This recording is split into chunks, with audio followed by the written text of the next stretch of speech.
สบายดี สบายดี ข้าพเจ้ามาสัมภาษณ์ผู้ป่วยที่เป็นพยาธิเบาหวานเนาะอยู่ขอโทษเมย์ซื้ออย่างเจ้า นางชื่อเมตตาน้อย อยู่บ้าน บ้านทางงอน โดยเบอร์โทรศัพท์เบอร์เมย์มัน 585053อันก่อนเมย์จะมาพ่ออาหารเสริมมันเฮ็ดทางเช่าสายพันธุ์แท้จากทิเบตนี่เมย์เป็นพยาธิอย่างมาก่อนเจ้า เป็นพยาธิเบาหวานพยาธิเบาหวานได้หลายปีแหละก็เคยไปปัวห้องหมอกับบ่เศร้า โดย มาก็กินยากับพอทุเราพอนั่นนี่แล้วกับบ่เศร้าแล้วก็มาพ่อยาตัวนี้แหละแล้วมากินกล้องระบิดก็รู้สึกว่า อาหารเสริม หลายนั่นแหละ เสริม ยา โด อาย หารเสริมนั่นแหละ โดยแล้วเมย์เป็นเบาหวานนี่ได้ยินว่าเมย์ว่าเป็นคอกินเลือดที่ พ ก่ อ อนบอก กินเลือดก่อน โอ้เป็นคอกินเลือดก่อน นั่นแหละหลังจากปัวพอกินเลือดหรือว่าเศร้าไข้แล้วมาเป็นเบาหวานไส้ อ๋อโดย กระเที่ยวไปปัวเพิ่นก็ว่าเป็นเบาหวานแหละเพิ่นก็เอายาให้กิน กินยากับพอทุเลาไปแต่ละมือไปนั่นแหละกับบ่เศร้า โดย แล้วก็มาพอยาอาหารเสริมนี่แหละ โดย กินกล้องกินมันก็รู้สึกว่าคลายหลายแหละ กินกล้องแล้วพี่รู้สึกใคร นั่นแหละ เนาะ รู้สึกกล้องเดียวก็รู้สึกแหละ โอ้ รู้สึกว่าคลายแหละ แล้วกินจากกล้องอันถ้าน้ำตาลเมย์ถึงว่ามีพี่กินลดลงอะนะเจ้า กินกล้องในบิดไปกวดก็คือว่าลดแดแหละลดมัน อ๋อ นั่นแหละ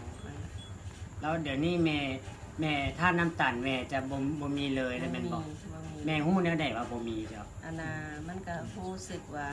เรากินอย่างก็รู้สึกว่าใคร โดย ถ้ากินแล้วมันก็บ่ขึ้นจังซี่ กินของหวานก็ได้ นั่นแหละกินของหวานก็ได้ที่กี้เขากินนิดนึงมันก็ฮู้ โดย มันก็ขึ้นอะนะไปกวดก็ว่าขึ้น โดย แล้วเดียวนี้หันกินถือว่ากิน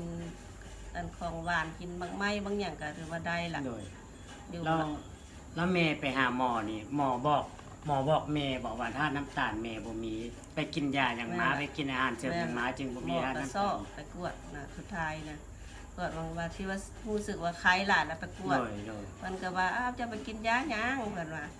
ยาอาหารเสริมนี่แหละสนิทว่าลูกเคยขายแล้วก็ลูกเอามาให้กิน ลูกเคยกลัวเขาเจ้า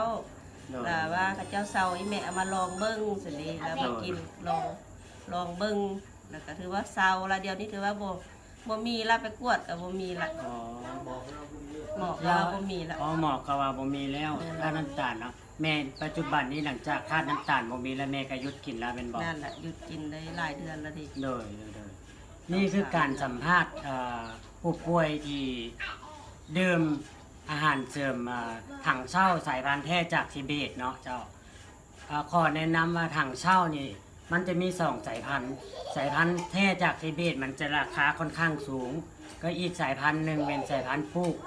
จากเป็นโถหลอดแก้วหันมันจะแค่บำรุงร่างกายจะบ่มีสรรพคุณรักษาสุขภาพทางสายพันธุ์แท้นี้เนาะ แม่เคยเป็นเบาหวานเนาะแล้วก็มาไปปัวซ้ายของหมอได้กับบ่เซาแหละแล้วก็มาเจออาหารตัวนี้แหละอาหารเสริมตัวนี้แหละ กินแล้วถือว่าไข้หลายเซาหลาย ไปกวดกินกล้องน้ำอิดไปกวดก็หรือว่าลดน้อยนึงแล้ว แล้วมากินฮอตกล้องที่3แล้วไปกวดแล้วบ่มีละเดี๋ยวนี้หมอก็ว่าเอาจะไปปัวอยู่ซ้ายกินยาถือว่าบ่มีจักหน้อยแล้วเบาหวานน้ำตาลนี่นะเพิ่นก็ว่าเสร็จหมอก็ว่าเสร็จเดี๋ยวนี้อันกินหยังก็ได้เบิดละหรือว่าเซาหลายละหรือว่าบ่มีละว่าซั่นซะก็บ่ขึ้นละนั่นเคยเป็นเบาหวานเนาะผู้ใดเป็นเบาหวานนั่นน่ะอยากหาไปทดลองเบิ่งโดดลองกล้องนึงก็รู้สึกดีโลดเพราะว่าเป็นเบาหวานนี่เคยเป็นละทรมานอยากกินหวานก็บ่ได้กินตัวนึงก็รู้สึกว่าขึ้นโลดกินข้าวเหนียวบอกกินอย่างคือการเขากินหลายนิดนึงแล้วก็รู้สึกขึ้นแล้วก็ทรมาน ผู้ใดท่านใดบอกผู้ใดเป็นก็อยากให้มากินลองเบิ้งกินกล้องนึ่งก็รู้สึกลดกินกล้องนึ่งก็รู้สึกว่าไข้ลดอยากอันผู้ใดเป็นเบาหวานก็อยากให้เชิญอยากให้นั่นมาซื้อมานั่นไปลองเบิ้งเพราะว่ามันดีกินแล้วก็รู้สึกกล้องนึ่งก็รู้สึกว่าดีละเพราะว่ามันเป็นเบาหวานนี่เป็นโอ้ยทรมานถือว่ากินยานี่ถือว่าตุ้ยแล้วเด้มีแหงละเบาหวานกับปวดกับบ่ขึ้นละเดียวนี้เด้อ